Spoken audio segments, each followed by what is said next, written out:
আসসালামু আলাইকুম। আজকে আমি রান্না করব চিংড়ি মাছ দিয়ে লতি দিয়ে। এভাবে ছোট ছোট করে লতিটা কুটে নিয়েছি আমি।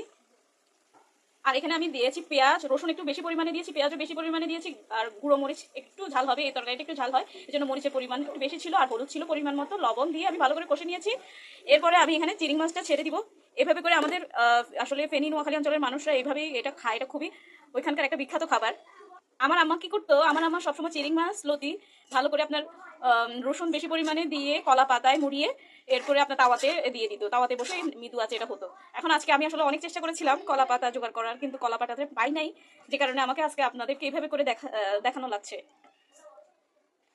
তরকারিতে মোটামুটি তেলটা ভেসে উঠে এসেছে, এখন আমি লতিটা ছেড়ে দিব।